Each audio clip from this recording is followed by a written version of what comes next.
SMU came into this game as by far and away the worst pass defense in the ACC. By far. We went over it on Locked On Syracuse, how SMU, I think up until this point, was allowing over 430 passing yards a game. That's a lot of passing yards to give up per game. And Rickie Collins, here are the numbers. 22 of 45, so that is less than a 50% completion percentage. 279 yards, 1 touchdown, 3 interceptions. He also had nearly 60 rushing yards and a touchdown. So if you play college fantasy football, he probably actually gave you a decent fantasy performance. But two things are abundantly clear to me. And I understand it's only been 2 games of the Rickie Collins era. But 2 things are pretty clear after these 2 games. Number one, Rickie Collins stinks. Am I wrong? I hope to be wrong. I hope he proves me wrong over the rest of the season. But I like what I'm seeing. And I'm sure many of you don't like it as well. Comment your thoughts in the comments section below. So Rickie Collins stinks. We'll get to it in just a moment. Number 2, Fran Brown. And I want to preface this, okay? I'm going to preface this by saying I don't mind that he did this. Okay, I really don't. I 100% get it. I actually support him doing it. But I just want to point out that Fran Brown saying that this quarterback competition was close between Steve Angeli and Rickie Collins, that is simply not true.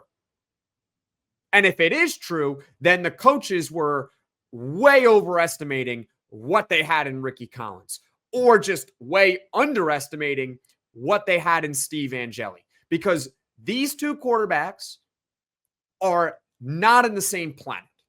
One is a legitimate power conference starter who could have been all conference this year had he not torn his Achilles. The other is not close to being a starter at a power conference level. Not close. He is only in there right now because the starter is out for the rest of the season. So Fran Brown was not telling the truth about that. And why I support it, there's a few reasons why I support Fran Brown doing this. He didn't want to guarantee Steve Angeli the job just because he was a spring transfer portal addition from Notre Dame. He didn't want to guarantee him the job. He wanted to make him earn it in a quarterback competition. I respect it. I get it.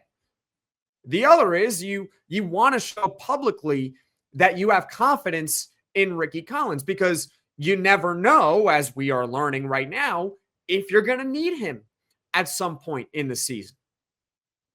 And number 3, they were gearing up to play Tennessee in week 1. They were a massive underdog heading into that game.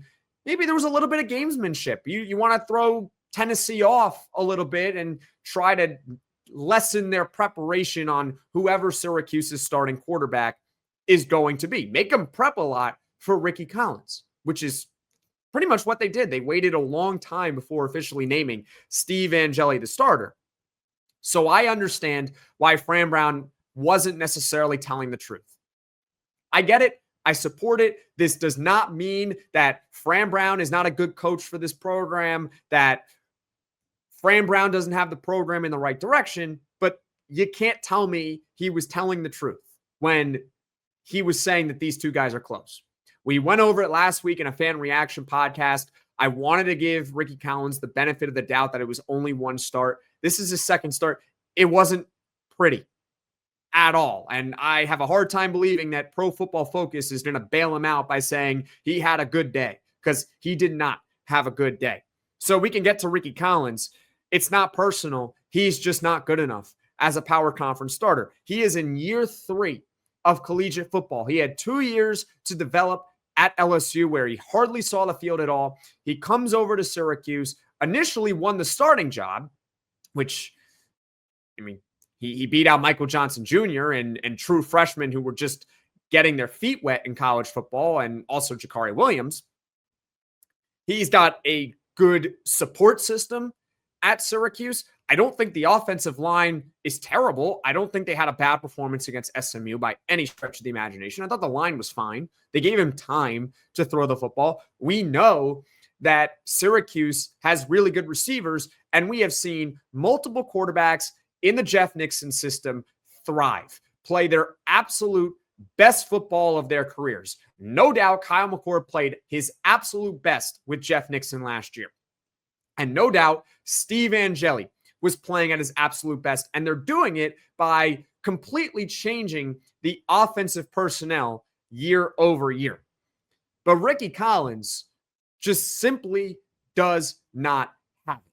For every 50-yard throw, which was to Justice Ross Simmons, which was a beautiful throw he made in the second quarter. Best throw he made all day. And by the way, Justice Ross Simmons, he left the game with a leg injury, was seen in a boot with crutches on the sideline. I don't think it's looking good for him moving forward with Justice Ross Simmons. I'm recording this before hearing the post-game press conference from Fran Brown. Doesn't look good with Justice Ross Simmons, at least for the short term. I don't know about long term. But forever amazing throw that Rickie Collins has, there's 5 more throws that he makes, which are inaccurate, poor decisions, maybe just a little bit of both, if we're being honest. Collins can't complete a basic pass in the left flat to Yassine Willis on a 4th down in the second quarter. That was a big play in this game that he could not convert. He was consistently staring down his receivers. Rickie Collins had 3 interceptions in this game. He could have had 6 to 7 interceptions. It was that bad of a game for Rickie Collins.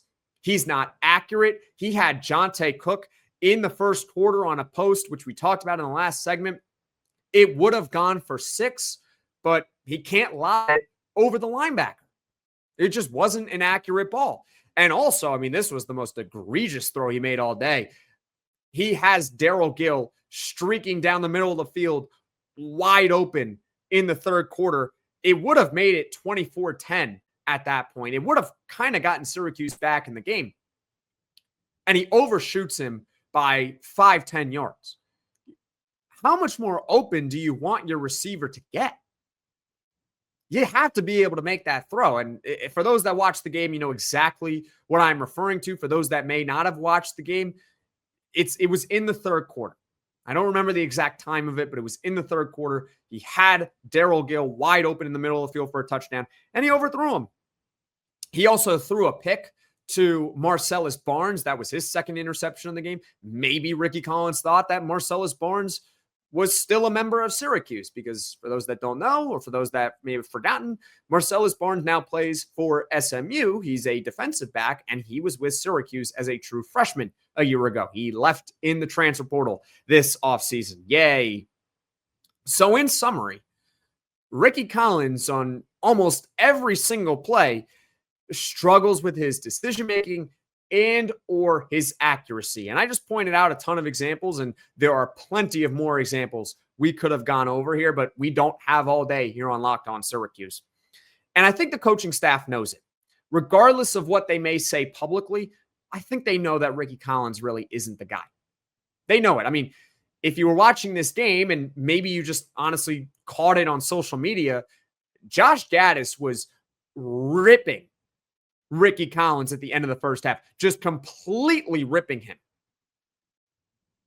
Almost to the point where you're saying, I mean, you're showing your quarterback up on national television. That's how bad it was. But the message, I think, is pretty clear that we know it as fans.